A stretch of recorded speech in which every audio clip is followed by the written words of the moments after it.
بسم اللہ الرحمن الرحیم الحمد للہ رب العالمین والصلاة والسلام علی رسولہ الکریم وعلی آلہ واصحابہ اجمعین وعلی کل من تبعہم بإحسان الی یوم الدین. اما بعد فاعوذ باللہ من الشیطان الرجیم. بسم اللہ الرحمن الرحیم.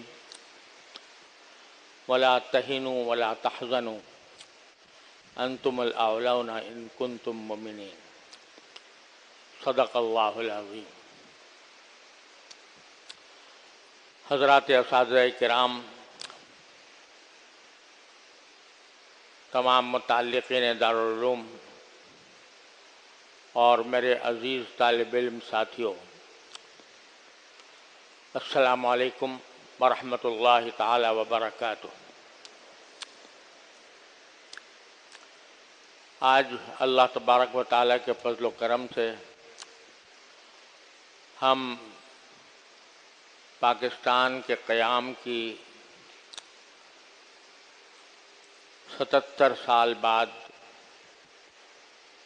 یوم استقلال کے موقع پر جمع ہیں. اللہ تبارک و تعالیٰ نے آج سے 77 سال پہلے ایک ایسی رات میں ہمیں پاکستان کی نعمت عطا فرمائی جو رمضان المبارک کی 27ویں شب تھی اور جمعہ کا دن تھا. اس تاریخ میں اللہ تبارک و تعالیٰ نے ہمیں ہمالیہ کے دامن میں پھیلا ہوا ایک ایسا ملک عطا فرمایا جو صدیوں کے بعد اسلام کی بنیاد پر بنایا گیا تھا. اس پاکستان کے مطالبے کے وقت بچے بچے کی زبان پر یہ نعرہ تھا، پاکستان کا مطلب کیا؟ لا الہ الا اللہ. آج ہمارے موجودہ ماحول میں وہ لوگ بہت کم ہوں گے جنہوں نے پاکستان کی تحریک کو اپنی آنکھوں سے دیکھا، جنہوں نے اپنی آنکھوں سے پاکستان بنتے ہوئے دیکھا. آج کے حکمران برسر اقتدار لوگ، چاہے وہ سول اداروں سے تعلق رکھتے ہوں یا ملٹری اداروں سے تعلق رکھتے ہوں، وہ ہیں کہ جنہوں نے اپنی آنکھوں سے وہ منظر نہیں دیکھا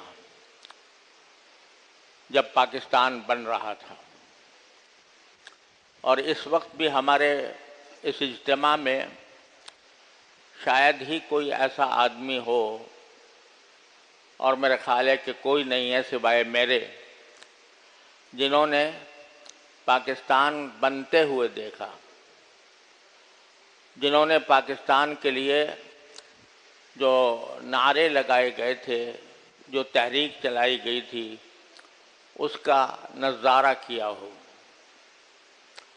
میں اس وقت بہت کم سن بچہ تھا، لیکن اتنا شعور ضرور تھا کہ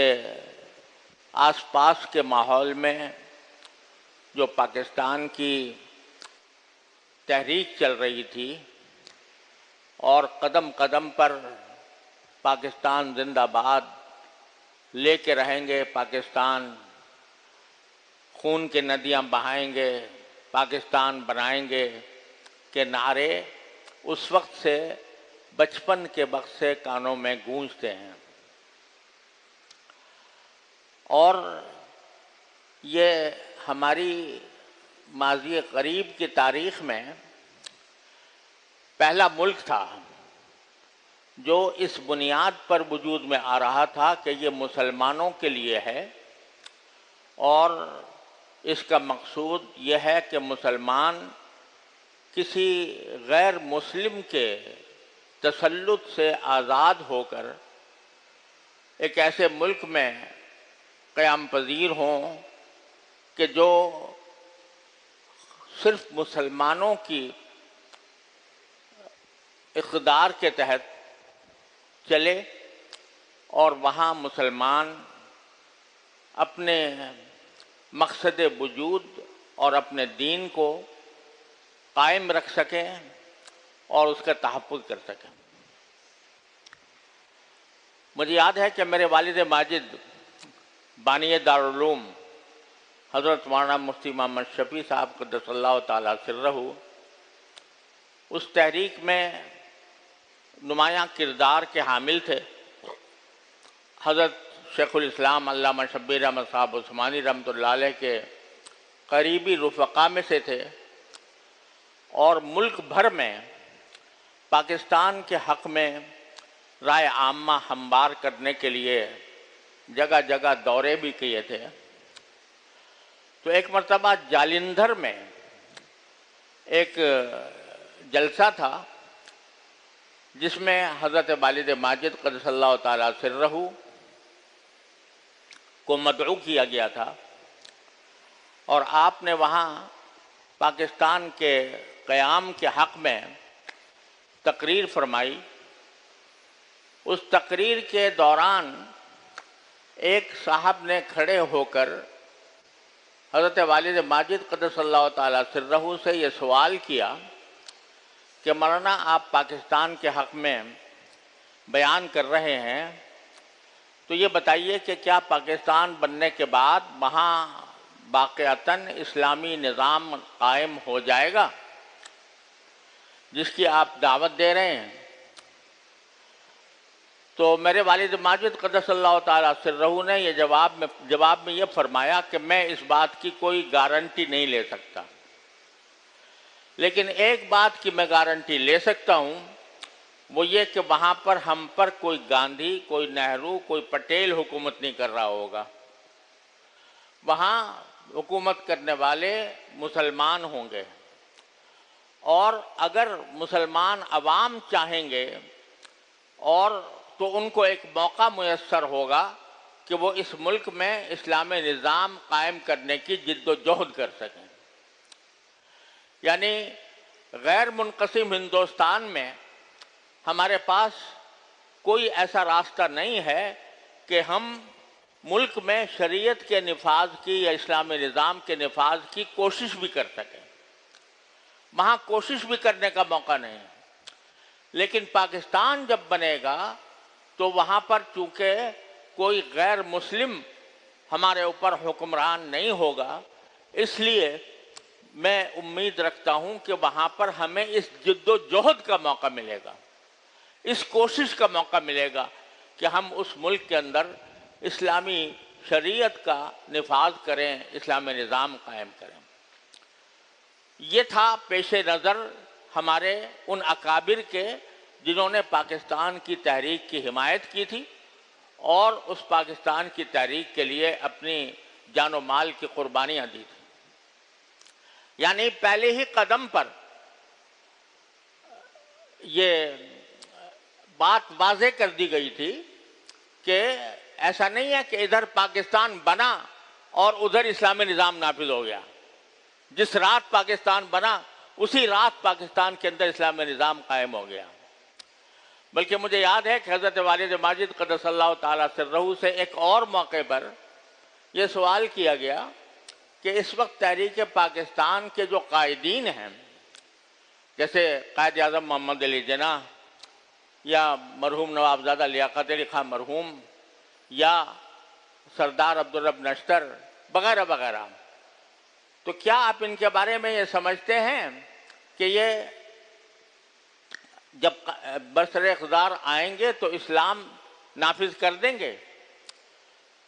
تو یہ فرمایا، بعض لوگوں نے کہا کہ یہ آپ کو یہ سب دھوکہ دے رہے ہیں، اور اس دھوکے میں آ کر آپ ان کے ساتھ لگ گئے ہیں، لیکن یہ وہاں پر پہنچنے کے بعد آپ کو کہیں دھوکہ نہ دے جائیں۔ تو حضرت والد ماجد رحمۃ اللہ علیہ نے اس کے جواب میں اکبر الہ آبادی کا ایک شعر پڑھا۔ اکبر الہ آبادی کا شعر ہے کہ دام میں یار کے میں دیدہ و دانستہ پھنسا، دام میں یار کے میں دیدہ و دانستہ پھنسا، مجھ کو نادان نہ سمجھیں دل دانا والے۔ یعنی یہ اگر فرض کرو دھوکہ بھی دے رہے ہیں تو اس دھوکے کو ہم حقیقت میں تبدیل کرنے کے لیے ایک کوشش جاری کریں گے، ایک جد و جہد کریں گے، اور وہ جد و جہد کا راستہ ہمیں ملے گا۔ لہذا دام میں یار کہ میں دیدہ و دانستہ پھنسا، مجھ کو نادان نہ سمجھیں دل دانا والے۔ تو پہلے دن سے جو ہمارے اکابر کے ذہن میں پاکستان کا تصور تھا وہ یہ تھا کہ ایک ایسا خطہ زمین ہمیں اللہ تبارک و تعالی عطا فرمائیں گے جہاں ہمیں جد و جہد کا موقع ملے گا، ہمیں کوشش کا موقع ملے گا کہ ہم اس ملک کے اندر اسلامی نظام نافذ کر سکیں۔ یہ تھا بنیادی تصور ہمارے اکابر کے ذہن میں جنہوں نے پاکستان بنانے کی حمایت فرمائی تھی۔ اور یہ حقیقت ہے کہ اس اعتبار سے اگر دیکھیں تو پوری دنیا میں کہیں بھی ایسا کوئی ملک ایسا کوئی نہیں ملے گا جس میں یہ تحریک پرامن انداز میں چل رہی ہو کہ یہاں پر اسلامی شریعت کا نفاذ کیا جائے۔ ساری دنیا میں کہیں بھی کسی بھی ملک میں کوئی سیاسی تحریک، کوئی غیر سیاسی تحریک اس بات کے لیے کہ یہاں پر اسلامی نظام کے قائم کرنے کی کوشش کی جائے یہ کہیں موجود نہیں ہے۔ اور بلکہ اب اس وقت ہندوستان کے حالات اگر آپ دیکھیں تو وہاں پر مسلمان انتہائی ضیق اور اذیت میں ہیں۔ صرف مسلمان ہونا جرم قرار پا گیا ہے، صرف مسلمان ہونا۔ اور وہاں پر جو ہندوتوا کے نام سے جو تحریک چل رہی ہے اور وہی برسر اقتدار بھی ہے، وہ صرف مسلمان ہونے کی بنیاد پر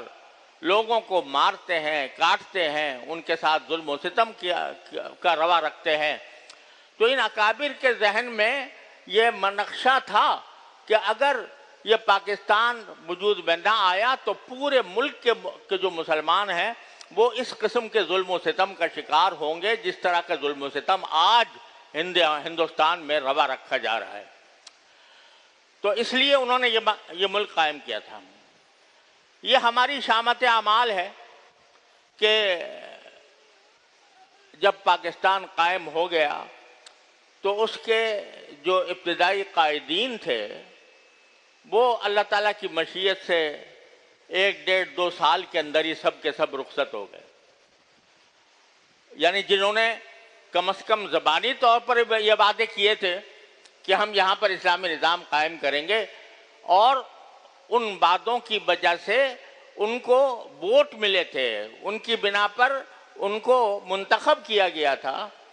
اور فی الجملہ اور دوسرے حکمرانوں کے مقابلے میں الحمدللہ وہ بڑے غنیمت بھی تھے۔ تو ان میں مثلا نواب زادہ خان لیاقت علی خان مرحوم جو پہلے وزیر اعظم تھے پاکستان کے، تو وہ بڑے مخلص آدمی تھے، اور انہوں نے پاکستان کے لیے باوجود نواب زادہ ہونے کے جب ان کو شہید کیا گیا تو شہادت کے بعد ان کے بینک بیلنس میں یا ان کے جیب میں یا ان کے خزانے میں کچھ 6,000 روپے پائے گئے تھے، سارے اتنے بڑے نواب کے، اس لیے کہ وہ پاکستان کے لیے مخلص تھے۔ اسی طرح قائد اعظم محمد علی جناح بہت جلد رخصت ہو گئے۔ حضرت شیخ الاسلام علامہ شبیر احمد صاحب عثمانی رحمۃ اللہ علیہ جو پاکستان کے صف اول کے قائدین میں سے تھے، وہ بھی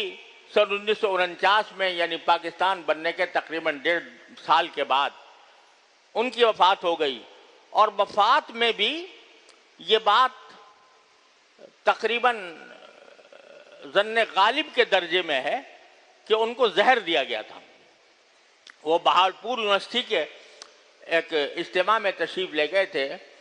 وہاں پر ان کو دعوت دی گئی تھی، اور وہیں پر بہاولپوری میں ان کی وفات ہوئی۔ اور جب ان کی نعش سامنے آئی تو نعش کے اوپر ایسے نشانات تھے جس سے یہ اندازہ ہو رہا تھا کہ ان کو زہر دیا گیا۔ تو جب پاکستان وجود میں آیا تو پاکستان کا اسلام کے نام پر وجود میں آنا ہی ہمارے دشمنوں کے لیے ایک بہت بڑا خطرے کا نشان بن گیا، اور انہوں نے ہر قسم کی کوششیں کی کہ کسی طرح یہ ملک کامیاب نہ ہو۔ اور جب پاکستان بنا تھا تو اس وقت میں وہاں یہ نعرے لگائے گئے تھے کہ بھوکا پاکستان، ننگا پاکستان۔ پاکستان بنے گا تو بھوکا ہوگا، ننگا ہوگا، اس کے تمام لوگ بھوک سے بے تاب ہوں گے، ان کے پاس پہننے کو کپڑا نہیں ہوگا۔ اور مجھے یاد ہے کہ جب ہم پاکستان اپنے والد ماجد قدس اللہ تعالیٰ سرہ کے ساتھ دیوبند سے ہجرت کر کے پاکستان آ رہے تھے تو پاکستان کے بارڈر پر، جہاں پر پاکستان کی سرحد شروع ہوتی تھی، وہاں ہندوستان کے کسٹم آفیسر لوگ موجود تھے۔ وہ دیکھ رہے تھے کہ کیا چیز لے کر جا رہے ہیں، تو ان کے سامنے سب سے بڑا مسئلہ یہ تھا کہ کپڑا نہ جائے، بے سلا کپڑا نہ جائے۔ لہذا انہوں نے جتنے لوگوں کی کسٹم چیکنگ ہوتی تھی تو ان کے پاس اگر بغیر سلا کپڑا ہوتا تھا وہ کپڑا ضبط کر لیتے تھے کہ ہم یہ آگے نہیں جانے دیں گے، تاکہ ان کا یہ نعرہ صحیح ثابت ہو کہ بھوکا پاکستان، ننگا پاکستان، اور سارے کپڑے ضبط کرے۔ یہاں تک کہ ہمارے پاس میری والدہ صاحبہ قدس اللہ تعالیٰ سرہ کے نے اپنی ایک سینے کی مشین رکھی ہوئی تھی اور وہ لے کر آ رہی تھی سینے کی مشین، تو وہ مشین بھی ضبط کر لی تاکہ اس مشین سے کوئی کپڑا نہ سلوایا جا سکے۔ جب ہماری مشین ضبط کی گئی تو اس کے معنی یہ کہ دوسرے لوگوں کی بھی مشینیں بھی ضبط کی گئی ہوں گی، اس لیے تاکہ ہم نے جو نعرہ لگایا کہ بھوکا پاکستان، ننگا پاکستان، تو اس کو ہم حقیقت میں تبدیل کر دیں۔ اس طرح پاکستان وجود میں آیا، اور وہ منظر ہم نے دیکھا ہے، اب اس کے دیکھنے والے شاید موجود بھی نہیں رہے، کہ جب پاکستان کے سیکریٹریٹ میں لوگ دفتر میں کام کرتے تھے تو ان کے پاس وہ جو پیپر ویٹ ہوتا ہے، یعنی جس سے کہ کاغذات کو دبا کر رکھا جاتا ہے، پیپر ویٹ کے بجائے پتھر استعمال ہوتے تھے، اور وہ جو آل پن ہوتی ہے جس سے کہ ایک کاغذ کو دوسرے کاغذ سے جوڑا جاتا ہے، تو وہ آل پن کے بجائے کانٹے استعمال کیے جاتے تھے۔ کانٹوں سے، آل پن نہیں تھے، پیپر ویٹ نہیں تھے۔ پاکستان کے حصے میں جو اس تقسیم ملک کے نتیجے میں پاکستان کے حصے میں جو اثاثے آنے تھے، ریلیں، بسیں اور گاڑیاں، وہ ساری کی ساری ہندوستان نے قبضہ کر لی تھی، اور کوئی ہمیں نہیں دی گا، ہمارا جو حق تھا وہ ہمیں نہیں دیا گیا تھا۔ اس حالت میں پاکستان وجود میں آیا تھا۔ تو جب سے وجود میں آیا تو اس جو ہمارے دشمنان پاکستان ہیں وہ پہلے دن سے اس کوشش میں لگے ہوئے ہیں اور مسلسل لگے ہوئے ہیں کہ اس ملک کو ختم کیا جائے، اس ملک کو فنا کیا جائے، اس ملک کو جو اسلام کے نام پر بنا ہے اس کو ایک ماضی کی داستان بنا دیا جائے۔ اس کوشش میں پہلے دن سے دشمن کام کر رہا ہے، اور آگے جا کر جب اللہ تبارک و تعالیٰ نے پاکستان کو ایک ایٹمی طاقت بنا دیا اور دنیا نے دیکھ لیا کہ پورے عالم اسلام میں صرف ایک ملک ہے جس کے پاس ایٹمی طاقت ہے اور کسی کے پاس نہیں ہے، تو اس کے ایک اور جرم کا اضافہ ہو گیا۔ یعنی اب پاکستان کے ہمارے دشمنان پاکستان کے نزدیک پاکستان کے دو جرم ہیں جو ناقابل معافی ہیں۔ ایک جرم یہ کہ وہ اسلام کے نام پر بنا اور یہاں پر کم از کم اسلام کی نفاذ کی جد و جہد کا راستہ موجود ہے۔ یہاں علی اعلان کھڑے ہو کر ایک آدمی مطالبہ کر سکتا ہے کہ یہ پاکستان کے اوپر پاکستان کے اندر اسلامی نظام قائم ہو اور اس کے لیے جد و جہد کر سکتا ہے. اور ایک جرم تو یہ ہے، اور اس جرم کا نتیجہ یہ ہے کہ ان کے تمام خواہشات کے علی الرغم الحمدللہ پاکستان کے اندر ابھی تک پورا اسلامی نظام تو قائم ہونے کا ابھی نہیں ہوا، اور اب وہ منزل ابھی دور نظر آ رہی ہے، لیکن بہت سارے قوانین اور بہت سارے اقدامات ایسے ہوئے ہیں جو کسی غیر مسلم ملک میں ممکن نہیں تھے، اور نہ کسی اور دنیا کے کسی اور ملک کے اندر ان کا نفاذ ہوا. اگر آپ یہ سمجھیں کہ جس وقت یہ قادیانیوں کے غیر مسلم قرار دینے کی تاریخ چل رہی تھی، اور اللہ تعالیٰ نے کچھ حصہ ہم سے بھی اس میں خدمت کی توفیق اللہ تعالیٰ نے عطا فرمائی تھی، تو جب میں اس دستور کی اس ترمیم کے بعد جس میں مسلمان کی تعریف کی گئی تھی اور جس میں قادیانیوں کو غیر مسلم قرار دیا گیا تھا، وہ جب ترمیم کرنے کے بعد جب میں کراچی آ کر ایئرپورٹ سے اترا تو ایک مشہور عالم جو پہلے سے جو ہے وہ پاکستان کے قیام کے حق میں نہیں تھے، انہوں نے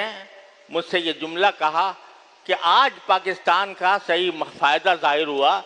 کہ یہ کام کسی غیر مسلم حکومت میں یا انڈیا میں نہیں ہو سکتا تھا کہ غیر مسلم قادیانیوں کو غیر مسلم قرار دیا جائے. ابھی پہلے چند دن پہلے جو پارلیمنٹ نے قانون منظور کیا ہے توہین رسالت، توہین صحابہ، توہین اہل بیت کا، یہ وہاں پر ممکن نہیں تھا. لیکن اسی طرح کے یہ حدود آرڈیننس جو ہے، وہ حدود کے قوانین وہ پہلے کہیں اور پر ممکن نہیں تھے. تو ایک جرم تو ہمارے پاکستان کا ہمارے دشمنوں کی نگاہ میں یہ ہے کہ اسلام کے نام پر بنا، اور اسلام کی جد و جہد کے لیے، اسلام کو نافذ کرنے کی جد و جہد کے لیے جتنا میدان پاکستان میں موجود ہے وہ اور دنیا کے کسی ملک میں نہیں ہے. وہاں اگر کوئی کھڑا ہو کر کسی بھی ملک میں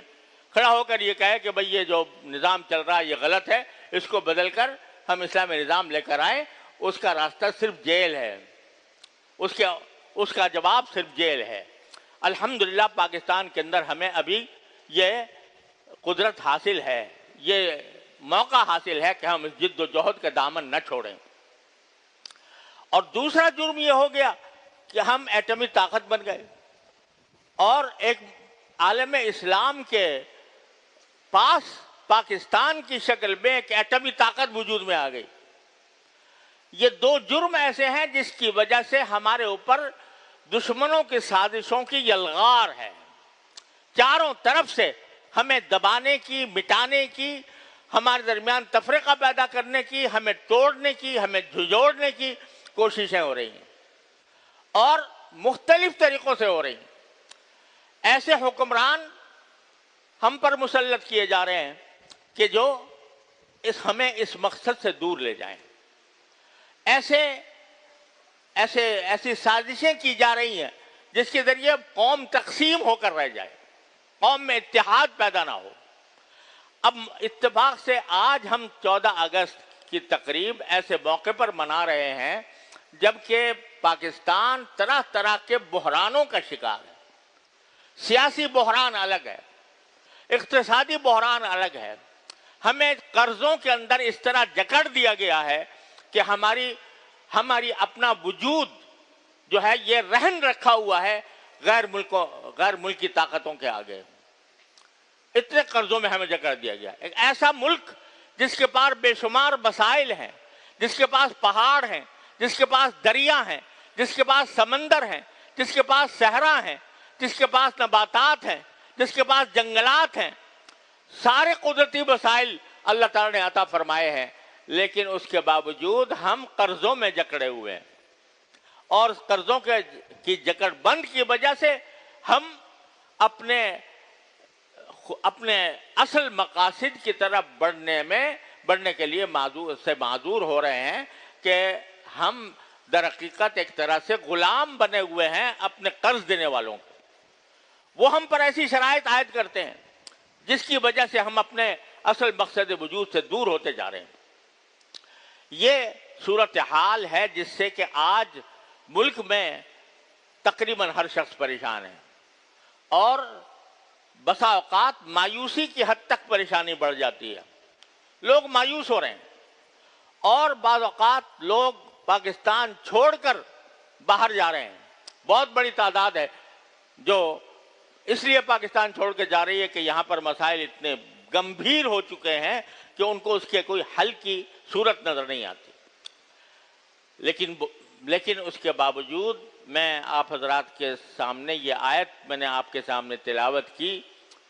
تو لا تہنوا ولا تحزنوا وانتم الاعلون ان کنتم مؤمنین. یہ اس وقت نازل ہوئی تھی یہ آیت جب غزوہ احد میں مسلمانوں کو عارضی طور پر شکست ہوئی تھی. 70 صحابہ کرام شہید ہو گئے تھے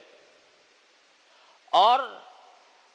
خود نبی کریم سرور دو عالم صلی اللہ علیہ وسلم کے اوپر حملہ ہوا تھا. آپ کے دندان مبارک شہید ہوئے تھے, آپ کے چہرے سے خون جاری ہوا تھا اور 70 اعلیٰ درجے کے صحابہ کرام جو ہیں وہ شہید ہو چکے تھے, جن میں حضرت نبی کریم صلی اللہ علیہ وسلم کے چچا حضرت حمزہ بن عبد المطلب رضی اللہ تعالیٰ عنہ بھی شامل تھے. ان کا کلیجہ کچا چبایا تھا ابو سفیان کی بیوی ہندہ نے. یہ سارے حالات پیش آئے تھے. ان میں سے بعض صحابہ کرام اس ناگہانی حملے کی وجہ سے کچھ میدان جنگ سے پیچھے بھی ہٹے تھے. اس موقع پر قرآن کریم نے جو آیات نازل فرمائیں سورہ آل عمران میں, اگر سورہ آل عمران کی اس پس منظر میں تلاوت کی جائے, تقریباً 2 یا 3 رکوع ہیں جو اللہ تبارک و تعالیٰ نے اس موقع پر نازل فرمائے اور یہ آیت بھی اسی کا ایک حصہ ہے. وہ 2-3 رکوع کے پر میں پچھلے دنوں جب ان آیات کی ان رکوعوں کی تفسیر لکھ رہا تھا تو پہلی بار اس بات کا اندازہ ہوا کہ نبی کریم سرور دو عالم صلی اللہ علیہ وسلم کے صحابہ کرام کے ساتھ اللہ جل جلالہ کی محبت, اللہ تبارک و تعالیٰ کی توجہ کس درجہ عظیم تھی کہ تقریباً 3 رکوع ہیں جو صحابہ کرام کی تسلی کے لیے اللہ تعالیٰ نے نازل فرمائے. اور اس میں اللہ تبارک و تعالیٰ نے ان غلطیوں کی بھی نشاندہی فرمائی جن غلطیوں کی بنا پر غزوہ احد میں عارضی طور پر مسلمانوں کو شکست ہوئی تھی, وہ بھی نازل, اس کی غلطیوں کی بھی نشاندہی فرمائی. لیکن غلطیوں کی نشاندہی کرنے کے ساتھ ساتھ 1 سے 2 مرتبہ ان آیات میں 2 مرتبہ صحابہ کرام کو عام اعلان کیا کہ لقد عفا اللہ عنہم, اللہ نے ان کو معاف کر دیا. جو پیچھے ہٹے تھے ان کی غلطی کی بھی نشاندہی فرمائی لیکن ساتھ میں فرمایا کہ اللہ تعالیٰ نے معاف کر دیا ان کو. اور جن لوگوں نے وہ جو ٹیلے کے اوپر نبی کریم صلی اللہ علیہ وسلم نے صحابہ کرام کا دستہ رکھا تھا اور کہا تھا کہ جب تک کہ میرا صریح حکم نہ آ جائے وہاں سے نہ ہٹنا, وہ ہٹ گئے تھے. ان کے اس فعل کے اوپر باری تعالیٰ نے تنقید بھی فرمائی اور فرمایا یہ تم نے غلط کام کیا, لیکن ساتھ میں فرما دیا لقد عفا اللہ عنہم, اللہ نے ان کو معاف کر دیا. معاف کرنے کے بعد پھر بار بار تسلیاں دی نبی کریم سرور دو عالم صلی اللہ علیہ وسلم صحابہ کرام کو کہ یہ جو واقعات پیش آئے ہیں ان سے تم دل گرفتہ نہ ہونا, تم ان کی وجہ سے مایوس نہ ہونا, کیونکہ اس کی وجہ سے تمہارے درجات میں اللہ تعالیٰ نے تمہارے درجات بلند کیے ہیں, تمہاری مغفرت کی ہے, اور اس لیے تم کو یہ شکست دی ہے تاکہ تم کھلی آنکھوں دیکھ سکو کہ کون سچے مومن ہیں اور کون منافق ہیں. یہ تقریباً 3 رکوع کے اندر سورہ آل عمران کے اندر اللہ تبارک و تعالیٰ نے صحابہ کرام کی غلطیوں کی نشاندہی بھی کی اور اس کے اوپر معافی کا اعلان بھی کیا اور آئندہ کے لیے تسلی بھی دی. اور اسی کا ایک حصہ یہ ہے کہ لا تہنوا ولا تحزنوا, اب تم کمزور نہ پڑنا اور غمگین نہ ہونا. وانتم الاعلون ان کنتم مؤمنین, اگر تم باقی مومن ہو تو پلہ تمہارا ہی بھاری رہے گا, کلمہ تمہارا ہی بلند رہے گا, تم آگے بڑھو گے انشاءاللہ. یہ محض جو قرآن کریم نے سورہ آل عمران میں غزوہ احد کے بارے میں جو کچھ بیان فرمایا، یہ محض ایک تاریخ اور داستان نہیں ہے، یہ سبق ہے ہر آنے والی مسلمان قوم کے لیے کہ مسلمان قوم کے اوپر طرح طرح کے بحران آتے ہیں اور وہ کمزور پڑتے ہیں، مایوس ہونے لگتے ہیں، غمگین ہو جاتے ہیں، لیکن اللہ تبارک و تعالیٰ قرآن کریم میں فرماتے ہیں کہ کمزور نہ پڑو اور غمگین نہ ہو، بس ایک کام کر لو کہ ان کنتم مومنین کی جو شرط ہے اس کو پورا کر لو، وہ پورا کر لو گے تو انتم الاعلون، تمہارا انجام یہ ہوگا کہ تم ہی سر بلند ہوگے اور تمہارے دشمنوں کی سازشیں ناکام ہوں گی، تمہارے دشمنوں کی سازشیں ختم ہو جائیں گی، فنا ہو جائیں گی اللہ تعالیٰ کی قدرت سے، اس کی حکمت سے۔ لہذا یہ وقت ہر شخص کی زبان پر ہے کہ بھئی پاکستان کہاں پہنچ گیا، پاکستان کہاں پہنچ گیا، ہر شخص کی زبان پر ہے کہ ہم کتنے بحرانوں کا شکار ہو گئے ہیں، ہم سیاسی طور پر تقسیم ہو چکے ہیں، قرضوں کے اندر ہمارا بال بال بندھا ہوا ہے، ہم پوری قوم مقروض ہے اور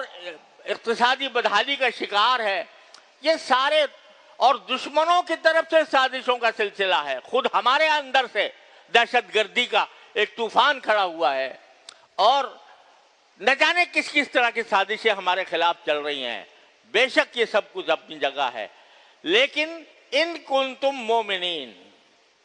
یہ اگر شرط ہم پوری کر دیں، اور وہ اس کا راستہ یہ ہے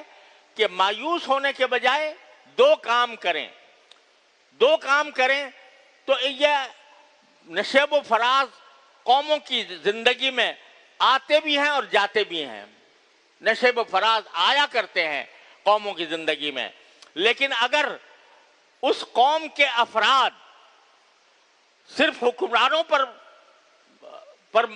منحصر نہیں ہے، بلکہ قوم کے افراد دو کام کر لیں، ایک یہ کہ ہر شخص اب جس جگہ ہے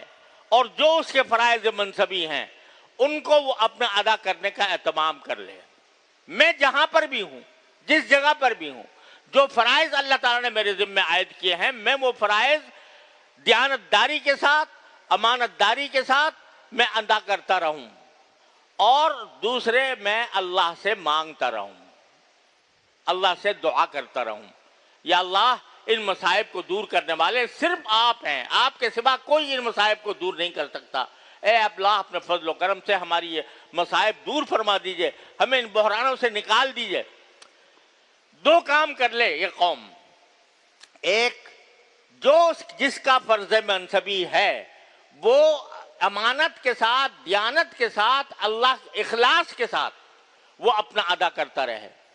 اور دوسری طرف اللہ تعالیٰ سے مانگتا رہے، دعا کرتا رہے کہ یا اللہ ہم یہ ملک آپ نے ہمیں اپنی رحمت سے عطا فرمایا تھا، ہم نے اپنی بدعمالیوں سے اس کو خراب کر دیا ہے، اے اللہ اپنے فضل و کرم سے ہم سے اس عذاب کو اور ہم سے اس مایوسی کو دور فرما دیجئے اور حالات درست فرما دیجئے۔ اگر ساری قوم اس کا اہتمام کر لے تو پھر انشاءاللہ انتم الاعلون کا مظاہرہ ہوگا اور ضرور ہوگا انشاءاللہ۔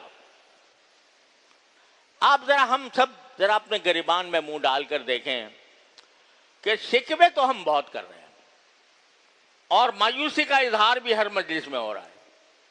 حالت خراب ہو گئی، بحران آ گیا، اقتصادی طور پر کمزور ہیں، سیاسی طور پر تقسیم ہیں، فلاں نے یہ کر دیا، فلاں نے یہ کر دیا، ان کے اوپر سارے اتہامات بھی ہیں، لیکن کتنے آدمی ہیں جو رات کو بیٹھ کر اللہ تعالیٰ سے دعا کرتے ہوں کہ یا اللہ ہم اس مصیبت میں پھنس گئے، اپنی رحمت سے ہمیں اس مصیبت سے نکال دیجیے۔ کتنے آدمی ہیں جو ایسا کرتے ہوں؟ نبی کریم صلی اللہ علیہ وسلم نے دعا سکھائی، اللہم ضع فی ارضنا برکتها وزینتها وسکنها ولا تحرمنا برکت ما اعطیتنا۔ اے اللہ ہماری زمین کے اندر برکت عطا فرما دیجئے اور اس کو زینت عطا فرما دیجئے،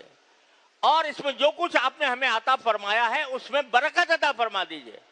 اور جتنی چیزیں ہمیں دی ہیں اس کی برکتوں سے ہمیں محروم نہ فرمائیے۔ اب دیکھو پاکستان میں کتنی معدنیات ہیں، سونا نکل آیا ہے، تانبا نکل آیا ہے، کوئلہ پیدا ہو رہا ہے، یہ سب اللہ کی دی ہوئی نعمتیں ہیں، لیکن کی برکت سے ہم محروم ہیں۔ وہ برکت ہماری شامت اعمال کی وجہ سے بھی ہے اور اس وجہ سے بھی ہے کہ ہم اللہ تعالیٰ سے رجوع نہیں کرتے۔ اللہ تبارک و تعالیٰ سے ہر بندہ اپنی جگہ روز بلا ناغہ اللہ تعالیٰ کی بارگاہ میں یہ دعا کیا کرے، یا اللہ آپ نے یہ نعمت ہمیں عطا فرمائی ہے، اس نعمت کو ہم صحیح طریقے سے استعمال نہیں کر سکے، اس سے فائدہ نہیں اٹھا سکے، اس کا وبال ہم پر مسلط ہے، اے اللہ اپنی رحمت سے یہ وبال ہم سے دور فرما دیجیے۔ اگر ہر مسلمان، ہر پاکستانی اپنی جگہ پر رہ کر روز اللہ تعالیٰ سے مانگے، کوئی دن خالی نہ جائے، تو اللہ تعالیٰ کو کیا کچھ عناد ہے ہم سے کہ وہ ہماری دعائیں قبول نہ کریں اور ہمیں انہی حالات میں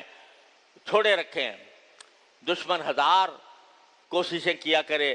سازشیں کیا کرے، لیکن وہ سازشیں اللہ تبارک و تعالیٰ کے آگے پرے کاہ کی حیثیت نہیں رکھتی۔ وَيَكِيدُ كَيْدًا وَأَكِيدُ كَيْدًا، وہ قید کرتے رہیں گے،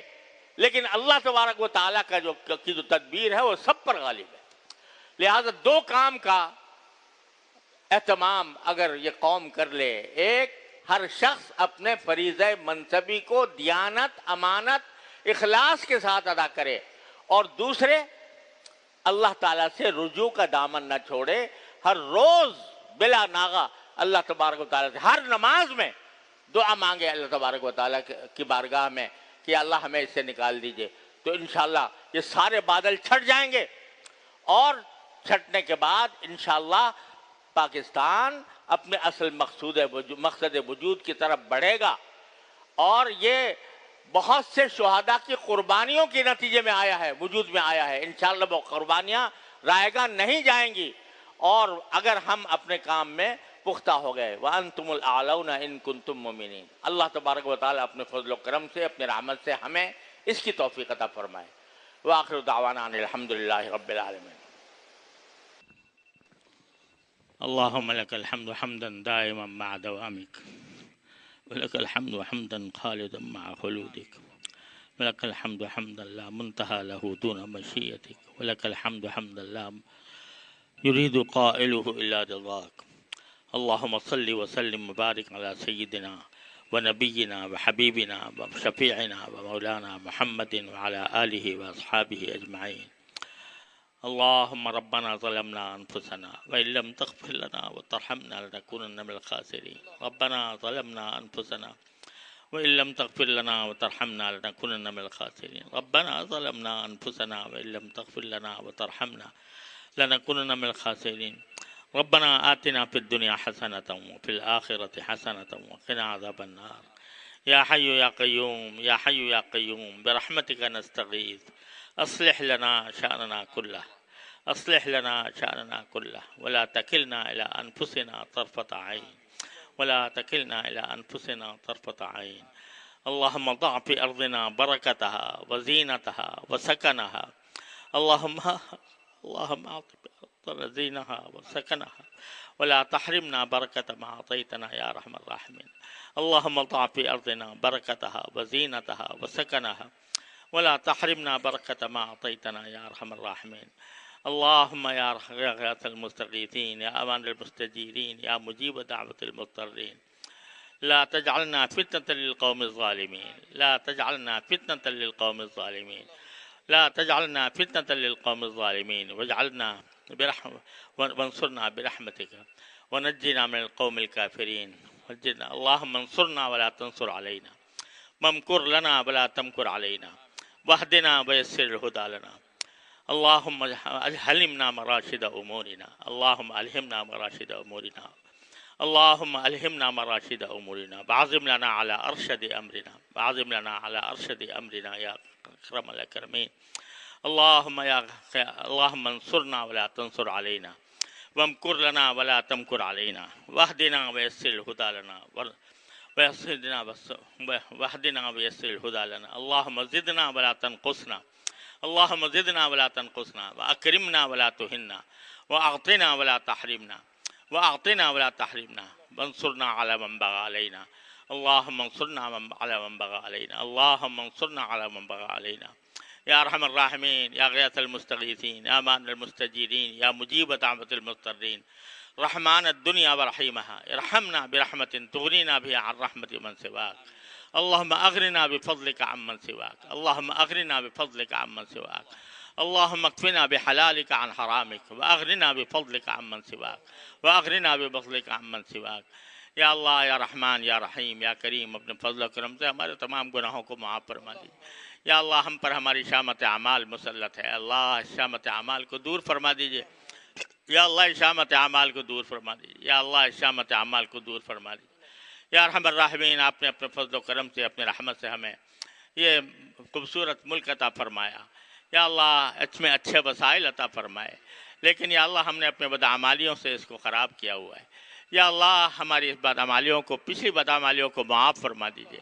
یا اللہ آئندہ اس سے بچنے کی توفیق عطا فرمائیے یا اللہ ہم میں سے ہر شخص کو اپنے فضل و کرم سے اپنے منصب فریض منصبی کو ادا کرنے کی توفیق عطا فرمائیے یا اللہ اخلاص کے ساتھ دیانت کے ساتھ امانت کے ساتھ اپنے فرائض منصبی ادا کرنے کی توفیق عطا فرمائیے یا اللہ ہمیں اپنی طرف رجوع ہونے کی توفیق عطا فرمائیے یا اللہ ہمیں مغفرت مانگنے کی توفیق عطا فرمائیے استغفار کی توفیق عطا فرمائیے توبہ کی توفیق عطا فرمائیے یا اللہ یا رحمان یا رحیم یا کریم جن شہداء نے اس پاکستان کے قیام میں قربانیاں دیں یا اللہ ان کو اپنے فضل و کرم سے اعلیٰ درجات عطا فرمائیے ارے اللہ ان کی قربانیوں کے نتیجے میں آپ نے اپنے فضل و کرم سے جو ملک عطا فرمایا اس کی حفاظت کی توفیق عطا فرمائیے یا اللہ اس کی حفاظت فرمائیے اس کے جغرافیائی سرحدوں کی بھی حفاظت فرمائیے نظریاتی سرحدوں کی بھی حفاظت فرمائیے یا اللہ یا رحمان یا رحیم یا کریم اپنے خاص فضل و کرم اس ملک پر عطا فرما دیجیے یا اللہ ہمارے گناہوں کو معاف فرما دیجیے شامت اعمال کو دور فرما دیجیے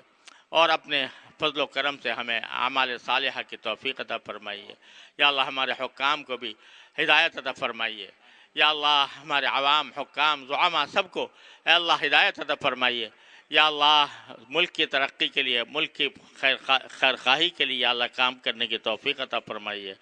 یا اللہ یا رحمان یا رحیم یا کریم اپنے فضل و کرم سے سب کو اپنی طرف متوجہ ہونے کی توفیق عطا فرمائیے اپنی طرف رجوع کی توفیق عطا فرمائیے انابت کی توفیق عطا فرمائیے یا اللہ تمام حاضرین کو ان کے تمام جائز مقاصد میں کامیابی عطا فرمائیے یا اللہ پاکستان کی حفاظت فرمائیے عالم اسلام کی حفاظت فرمائیے کشمیر کے مسلمانوں کی حفاظت فرمائیے فلسطین کے مسلمانوں کی حفاظت فرمائیے یا اللہ جہاں جہاں غیر مسلموں کے تسلط میں مسلمان یا اللہ پسے ہوئے ہیں اپنے رحمت سے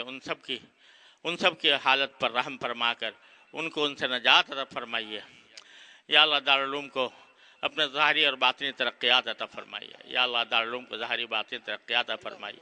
یا اللہ حضرت مفتی اعظم رئیس الجامعہ حضرت مولانا مفتی محمد رفیع عثمانی صاحب قدس اللہ تعالیٰ سرہ یا اللہ پچھلے مرتبہ وہ خود اس تقریب میں شریک تھے یا اللہ ہم اس مرتبہ ان کی بہت کمی محسوس کر رہے ہیں یا اللہ اپنے رحمت سے اپنے فضل و کرم سے ان کو درجات عالیہ عطا فرمائیے ان کی خدمات کو اپنے بارگاہ میں شرف قبول عطا فرمائیے اے اللہ ہمیں ان کے نقش قدم پر چلنے کی توفیق عطا فرمائیے اے اللہ ہر طرح کے شر سے فتنے سے اے اللہ ہماری حفاظت فرمائیے دارالعلوم کو ظاہری اور باطنی ترقیات عطا فرمائیے تمام مسائل کو آسانی کے ساتھ حل فرما دیجیے معیاری تعلیمی تربیتی ادارہ اس کو بنا دیجیے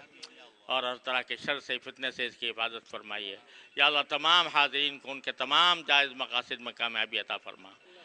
اللہم لا تدع لنا ذنبا الا غفرتہ ولا ہما الا فرجتہ ولا دینا الا قضیتہ ولا حاجة من حوائج الدنيا والآخرة الا قضیتها ويسرتها يا أرحم الراحمين ربنا تقبل منا إنك أنت السميع العليم وتب علينا إنك أنت التواب الرحيم وصلى الله تعالى على خير خلقه سيدنا مولانا محمد وعلى آله وأصحابه أجمعين آمين برحمته